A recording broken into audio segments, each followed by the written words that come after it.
ብድር በምድር አሉ አይቀርም። ሁሉም የዘራውን ያጭዳል። እንግዲህ አብርሽ ያለበት ሁኔታና አሁን ያለበት ቦታ የት እንደሆነ ታውቋል። እህቱና ወንድሙ መጥተዋል። እንግዲህ ብዙ ነገር እየተወራ ነው። ለሄርሜላም ስልክ ሊያነሳ አልቻለም። ለእህቱም ለወንድሙም ስልክ እያነሳ እያወራቸው አይደለም።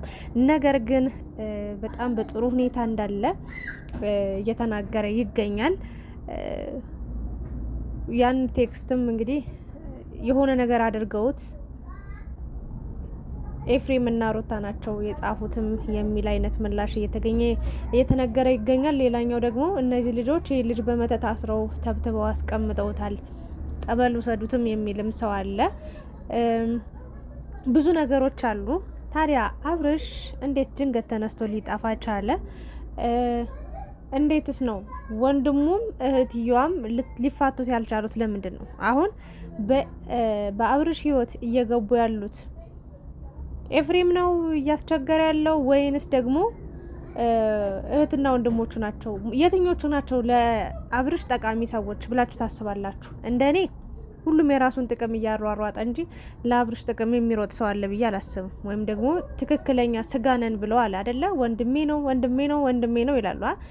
ግን ትክክለኛ ስሜቱን ምን እየተሰማው እንደሆነ በምን አይነት ሁኔታ ላይ እንዳለ እንደው ለራሱ እንኳን ጊዜ ሰጡ ከራሱ ጋር እንኳን እንዲያወራ ከራሱ ጋር እንኳን እንዲያዳምጥ ቁጭ ብሎ ጊዜ እንዲወስድ በተአምር አትፈልጉም። እናንተ ሚዲያ ላይ የተሯሯጣችሁ መምጣት፣ ካሜራ በደቀናችሁ ማውራት፣ ይሄም ሆነ እንደዛ ሆነ መዘባረቅ፣ ከታች ከላይ ሞላወል ነው የምታደርጉት። በቃ አንዴ ቡዜ ላንቺ ልንገርሽ፣ አንዴ በቃ አሁንም ሩታ አይሆናትም ከሩታ ጋር የሆኑ በተአምር እንደው በጤናው ይሄ ልጅ ወደ ሩታ አይመለስም ትያለሽ አይደል? ምን ሆኖ ነው የማይመለስም? አላየሽም እንዴ? ነገነት ንጋቱን ስንት አመት መፋታት በኋላ ተገናኝተው ድጋሚ ሌላ ልጅ ወልደው እሷ ገብቶ እሷ ባታገባም ግን ድጋሚ ሁሉ ትዳሩን ትቶ የመጣው ለምን ይመስልሻል? ፍቅር ስላለ ነው። ስለዚህ ሩታ ትናንት ተናግራለች። ምን አለች መሰላችሁ? ልጅ የተዋለደ ሰው አውቅቷል የሚባል ነገር የሚዘጋ ምዕራፍ የለም ብላለች። ስለዚህ አሁን ለማን እያዘንሽ ነው? ለወንድምሽ ነው የምታዝኘው ወይንስ ለደግሞ ለሩታ ነው ወይስ ለሄርሜላ ነው? ለማን ነው የምታዝኘው? ይሄ ልጅ ተሯሩጦ ከዚህኛው ትዳር አልበቃኝ በቃ አይሆነኝም ብሎ ተሯሩጦ ሌላ ታሪክ ውስጥ እስኪገባ ጸጥ ብለሽ ጎበዝ በርታ ጀግና እያልሽ ከጎኑ ነሽ ስታበረታችሁ የነበርሽ አንቺ። ተወንድሜ ቀስ በል ተረጋጋ፣ ከራስ ጋር ሁን፣ ከራስ ጋር አዳምጥ። ገና እኮ መለያየት እንኳን 1 ወር እንኳን አልሞላህም፣ 1 ሳምንት እንኳን አልሞላህም። ለምን ሌላ ሴት ጋር ትሄዳለህ? ያችኛዋስ ከዚች በምን ትሻላለች ብላ መቆጣት ስትችል መምከር ስትችል ሄርሜላንም ያልተዘጋ ምዕራፍ እያለው እዚህ ጋር ያላለቀ ህይወት እያለው እዚህ ጋር ልጅ እያለው እንዴት ነው ትዳር ይሆነኛል ህይወት ይሆነኛል ብለሽ የምትቀበየው? ይሄን ነገር አቁሚ፣ ነገ ትጎጃለሽ ብለሽ ከመናገር ይልቅ ጎበዝ ጀግና በርች እያልሽ ጭራሽ ቤትሽ ምሳ መጋበዝ ጀመርሽ። እኔ ስለ ሄርሜላ መጎዳት አይመለከተኝም። አያችሁ፣ ባለፈው ሄርሜላ ምንም ስልክ ሳታነሳ ያለችበትን ሳታሳውቅ እንዲሆንኩኝ ሳትል እንዲያጋጠመኝ ሳትል ጥፍት ብላ መጣች። ምን ሆነች ነው ስትባል ትክክለኛ ምክንያቷን አልተናገረችም። ከዛ ከሆነ ጊዜ በኋላ እርግዤ ነው ብላ ተናገረች። እርግዝና እንዲህ ብናርጓ 1 ሳምንት ሙሉ ያስጠፋል እንዴ? የት እንደነበረች እንዴት እንደነበረች እንግዲህ ያለው ዓለም አለች አንዷ ሙስሊም ጓደኛዬ። እግዚአብሔር ነው የሚያውቀው፣ ሌላ ማንም አያውቅም። እሷም ታውቃለች። ለማንኛውም ግን አብርሽ እንግዲህ ሩታ ጋር በዚህ ሰዓት በጣም ደስተኛና ደስ የሚል ጊዜን ከልጁ ጋር እያሳለፈ እንደሆነ ነው ሁሉም እየተናገሩ የሚገኙት። ቢኒም እንደዛው። የሄርሜላ ወንድም የት አባቱ ነው የሚሄድ? አስረግዟት የት ይሄዳል? ወይ መጦ በአካል እንዲህ ነው ብሎ ሳይናገር የት ነው የሚሄድ አለ። መጀመሪያ እሷ ስትጠፋ እንዲህ ቦታ ይጃለሁ እንዲሁኛለሁ ብላ ተናግራለች? አልተናገረችም ወይ? እንግዲህ ያንን ምክንያት አድርጎ አላቅም። በእርግጥ እኔ አብርሽ በዚህ ፍጥነት ሩታ ጋም ከሄደ ጤነኛ ነው ብዬ አላምንም። ወይም ደግሞ በዚህ ፍጥነት ከሄደ አላውቅም ራሱን ስቷል ማለት ነው። ለምን መሰላችሁ? ቢሄድም ማለት መሄዱ እንደማይቀር ግልጽ ነው። የሆነ ቀን ወደ ሩታ እንደሚመለስ ግልጽ ነው። ግን ደግሞ ይሄ ልጅ ምን አለ መሰላችሁ? ከሄርሜላ ጋር ያልጨረሰው ጉዳይ አለ። ይሄንም የእውነት ልንል ይገባል። እዛም እዚህ የሚሄድ ሰው ከሆነ መቆም አለበት። ይሄ ነገር መቆም አለበት። ለምን የስንት ሰዎችን ህይወት ሊያበላሽ ነው። የስንት ሰዎች ህይወት ይበላሽ ከዚህ ጋር የስንት ሴቶች ህይወት ስንት ሴት ታልቀስ በሱ ምክንያት። አብርሽ ምን ሆኖ ነው የጠፋ? በደህናው ነው በሰላም ነው ወይ ምናምን ለምትሉት ምንም አልሆነም። ይመጣላችኋል። ማታ ጠብቁ። ምን ይሆናል? በሱ ምክንያት እዚህ ጋር የምትጎዳ የምታለቅስ ሴት ነች እንጂ ያለችው እሱ ምን ይሆናል? ወንድ ልጅ አይደል እንዴ? በእርግጥ ይጎዳል። ምክንያቱም ትክክለኛ ደስታን ያገኘ መስሏችኋል ከሄርሜላ ጋር ሲሆን፣ እግዚአብሔር ምስክሬን ህይወቱ የበለጠ እንዲወሳሰብ ከሷ ጋር ሲሆን ለ10 ደቂቃ ለቪዲዮ ለ20 ደቂቃ ማለት ይስቃላ። ከቪዲዮ በስተጀርባ ብዙ ህመሞችን ብዙ ቁስሎችን ይዞ የሚኖር ሰው ነው። ምንም ከሩታ ተለይቶ ሂዶ ሄርሜላ ጋር ያገኘው የተጠቀመው ነገር ትልቅ ነገር የለም። እንደውም ከልጁ ፍቅር ራቀ፣ ከልጁ ሸሸ እንጂ ምንም ያገኘው የተለየ ጥቅም የለም። የተለየ ዳቦም የለም። እዛም ዳቦ ነው፣ እዚህም ዳቦ ነው። ምንም ከሩታ ዳቦ የሄርሜላ ዳቦ የሚበልጥበት ነገር የለም። ምንም በምንም ምክንያት በምንም ነገር ሊበልጥ አይችልም። በሌላ መንገድ በምን በምንም። ስለዚህ እሱም ራሱ ውሉ ጠፍቶበታል። ምኑ ጋር እንደተሳሳተ አያውቅም፣ ምኑ ጋር እንደጠፋበት አያውቅም። ዝም ብሎ እየተጓዘ ነው ያለው። ታዲያ ልጅ ለምን ጠፋ? ለምን ወጡ? ለሄርሜላ ሁሉ ነገር አስረድቷት አይሄድም ካላችሁ ምን እኔ እንጃ አላውቅም። ብቻ ባለበት ሰላም ይሁን። ይመጣል፣ ግን ማታ ይመጣል። ጠብቁ፣ ታያላችሁ። ሄርሜላ ደግሞ ያው ሩታ ላይ ያረግሽው ነገር አይጠፋሽም። እንደ ዛሬ ነው የምታስታውሽው፣ እርግጠኛ ነኝ። ስለዚህ አንቺ ያለፍሽበትን መንገድ እንግዲህ ሩታ ያለፈችበትን መንገድ ታውቂያለሽ። አንቺም በዛ ልታልፊ ነው። ተዘጋጅ ለፈተና፣ ወይም ደግሞ አይግረምሽ አይድነቅሽ እና ሁሉም ሰው የራሱን ይወላውላል። እንደዛ ነው እንደዚህ ነው ይላል እንዴ። በጭራሽ ሩታ ጋር አይመለስም። ምንድነሽ አንቺ? ፈጣሪ ነሽ እንዴ? ሲጀመር ቡዜ ማለት ፈጣሪ ነሽ እንዴ? አብዷል፣ ጤነኛ አይደለም፣ ጸበሉ ሰሩት የምትሉት ሰዎች ደግሞ ማለት ነው ልጃቸውን እንኳን ክርስትና መቼ አስነሱ? እናንተ ደግሞ ምን አይነት ነገር ነው የምትቀላቀሉት? ምን አይነት ወሬ ነው የምታወሩት? የምን ጸበል ነው? በጸበል ያምናል እንዴ እሱ? ሲጀመር እኮ ኦርቶዶክስ እኮ አይደለም። ሩታም አብርሽም ኦርቶዶክስ አይደሉም። እዚህ ጋር ጸበል ምናምን ጸበል ሲጀመር ስለ ጸበል የሚወራበት ቦታ ላይም አይደለንም። ለምን እሱ ሲጀመር ያውቃል እኮ ምን እያደረገ እንዳለ ምን እየሆነ እንዳለ እኮ ያውቃል። ሁሉም ሰው ያውቃል። ስለዚህ የእምነትን ጉዳይ እዚህ ውስጥ አታስገቡ። ሲጀመር አብርሽ ፕሮቴስታንት ነው፣ ኦርቶዶክስ አይደለም። አላያችሁም እንዴ? በ40 ጾሙ ተጋቡ። ከዛ ልጅ ተወለደ። በ40 ቀን ወንድ ልጅ መጠመቅ ነበረበት። ኦርቶዶክስ ቢሆን ተጠምቆ ክርስትና ይነሳ ነበር። ክርስትናም አላስነሱም። ታዲያ የቱ ጋር ነው ኦርቶዶክስ ናቸው እንዴ? ፕሮቴስታንት እኮ ናቸው። ምንድነው በግድ ጸበል ተጠመቅ ጸበል? ሲጀመር ለምንድነው የጸበሉ ሰዱ ቡዜ ምናምን? እሷስ በጸበል መች ታምናለች? ሁሉም ሲጀመር በጸበል አያምኑ፣ እውነቱን ለመናገር ማለት ነው።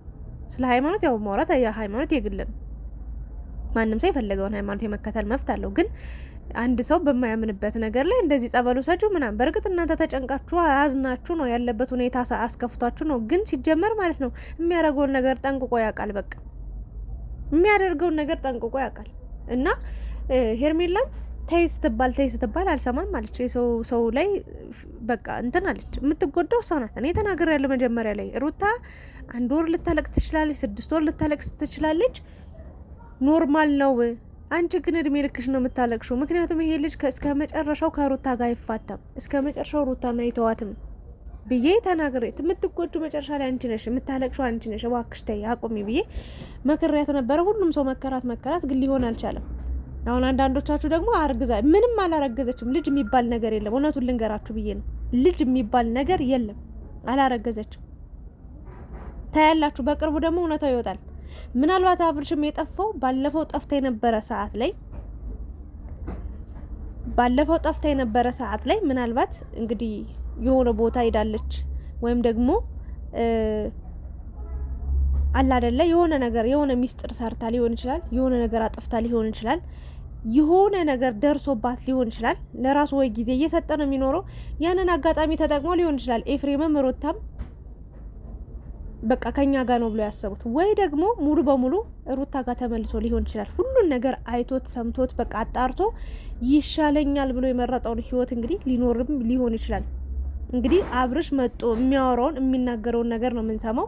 እንግዲህ ቡዜ ሲጀመር የሩታ ቤት ጠፍቶች ነው ወይ ርቆች ነው ወይ እዛ ያልሄድሽው ስልክ አላነሳም ምናምን ብላችሁ በሚዲያ ላይ ከምትመጡ ይኖርበታል ወይ ደግሞ እዚህ ይኖራል ብላችሁ የምታስቡበት ቦታ እንዴት አልሄዳችሁም? የሆነ ወንድምየው ምን አለ? ሁሌ ሚዲያ ላይ እየመጣህ አይደል እንዴ? ከሚዲያ ሌላ ስራሽ ሊኖር ይችላል፣ ግን ከወንድም የበለጠ ምን ስራ ኑሮ ነው? ከልብ ካዘንክ እንባይ ገድቡ ይባላል። እና ከልብ ካዘንክ እኮ መሄድ ትችላለህ። ወይም ሩታ ቤት አለ እየተባላችሁ ነው። ሩታ ቤት ለምን አልሄዳችሁ? ለምን እዛ ሄዳችሁ አልጠየቃችሁም? ግን ሚዲያ ላይ ግን መጣችሁ እንደዚህ ነው። ከኛ በላይ እኮ እናንተ ነው ልትጨነቁ። እኔ እግዚአብሔርን ነው የምላችሁ። አብርሽ እንዲህ ድንገት ተነስቶ ጥፍት ሲል ምኑ መሮት ይሆን? ምኑ ጨንቆት ይሆን?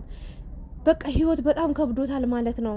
በቃ የእውነት አላቅ መድኃኒዓለም ምንም ደስታ እንደሌለው ነው የማውቀው አብርሽ። ምንም አይነት ደስታ፣ ምንም አይነት ጥቅም። ምክንያቱም ከሩታ ጭቅጭቅ፣ ከሩታ መጣላት ርቆ ሄርሜላ ጋር መጣ። ሄርሜላ ጋር የት ወጣ የት ገባ? እንደዚህ ሩታ ጋር ተገናኘ። በሰበብ አስባቡ ልጄን እያልክ እየሄድክ እሪ እግዚአብሔር ምስክሬን ከሩታ የበለጠች ጭርጭር የምትናት ሄርሜላ። አየው የትኛው ይጠቅመዋል የትኛው ግራ ግብት አለው። በቃ ያለ ሰው መኖር እንደሚችል በራሱ አልወሰንም፣ ገና ነው። እና እንዳሉት ኤፍሬም በነገር አግተውት ነው ምናምን የምትሉ ሰዎች እናንተ አልገባችሁም። ኤፍሬም እኮ ለአብርሽ ጥላቻ የለበትም። እግዚአብሔር ምስክሬ ነው የምላችሁ። እንደውም የሚወደው ሰው እሱ ነው። እውነቱን ንገሪኝ ካላችሁ የእውነት ከእውነት ጎን የቆመው ኤፍሬም ነው። እህትየዋም ወንድምየውም ማለት ነው። ግራ እንኳን ቢገባቸው ይሄን ነገር ከመቀበል ይልቅ ከመፍቀድ ይልቅ ዝምታን መምረጥ ይችሉ ነበር። ግን አንዴ እንደዚህ ነው፣ አንዴ እንደዚህ በነፈሰበት ጅው እንደ ጅዋጅዌ ማለት እንደዚህ ነው ኑሯቸውም ህይወታቸውም።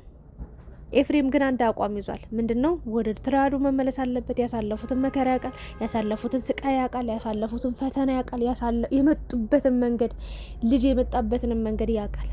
ይሄ ትዳር መፍረስ መበታተን መቅረት የለበትም። ሜዳ ላይ ባዶ ሜዳ ላይ ለማንም እኮ ትምህርት አይሰጥም እኮ ይሄ ትዳር እንዲተፈልሶ እንዲተበታትኖ እንዲ በቃ ተኖ ሲቀር የእውነቴን ነው ማን ይማራል ከነሱ።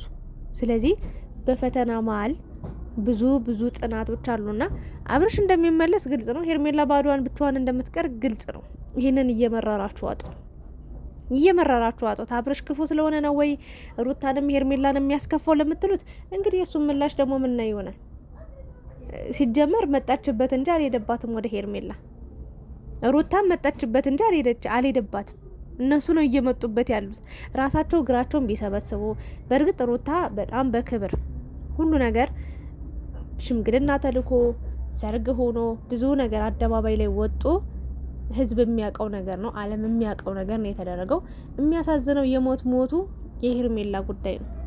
አንድ ከዚህ በፊት ወንድ አላቅም ብላለች። እንግዲህ ድንግልናዋ አላስረክበዋለች ማለት ነው። ሁለት ደግሞ እያየች እዛ እንዴ እኔ ምለው ሄርሜላ አንቺ ልጅህን በልጅ ሰበብ ሂደህ ሩታን እያገኘሃት ነው። ስለዚህ ሁሌ እንደዚህ አታድርግ፣ በውጭ ማግኘት ትችላለህ ብለሻል አይደል? ነገ ሩታ ያንቺን ልጅ በቃ አንተ በቃ ያን ልጅ እየሄድካትይ በቃ ከፈለክ በውጭ አገኘ ብትለው ምን ይሰማሻል? እያንዳንዱ የሩታ ስሜት አንቺ ጋር ይመጣል። ያኔ ትማሪያለሽ። መጀመሪያ ምን ብላሻለሽ መሰለሽ ሩታ? ልንገርሽ ብዬ ነው። ኤፍሬምም ነግሮሻል።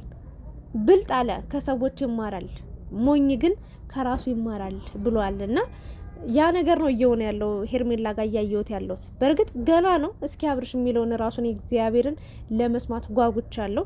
ግን ምንም እንዳልሆነ እንዳትጨነቁ ልነግራችሁ እወዳለሁ። ምንም የሆነው ነገር የለም። ምንም የደረሰበት ነገር የለም። ማገትም ምን አለው? ምን አቅም ኖሮት ነው ማንም የሚያግተው? ምንም ማገት የሚባል ታሪክ የለም። አልታገተም። ጤነኛ ነው፣ ደህና ነው። መተት የምትሉ መተታም ስለሆናችሁ ነው እናንተ። ይቅርታ አድርጉልኝ። እኔ በመተት የሚያምን ሰው መድኃኒዓለምን መተታም የሆነ ሰው ስለ መተት የሚያውቅ እኔ መብርሃንን ስለ መተት አንድ ነገር ብትነግሩኝ አላቅም።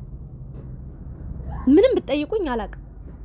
የእውነት መተት እንደዚህ ይባላል። የሆነ እንደዚህ ስልክ ራሱ እንደዚህ ያርገው በመተት ሰረቆ እኔ አላውቅም። ምን ደርሶብኝም አይቼም አላቅም። እንዲሁም ስለ መተትም ስለ ጠንቋይም ስለማውቀው ታሪክ ስለሌለ አላወራም። የፈለገ ነገር እንደው አብርሽ እንደው ሩታን አቅፏት አደረ ዛሬ ማታ ቢባል ማለት ነው ምንም መተት ነው ብዬ አላምንም።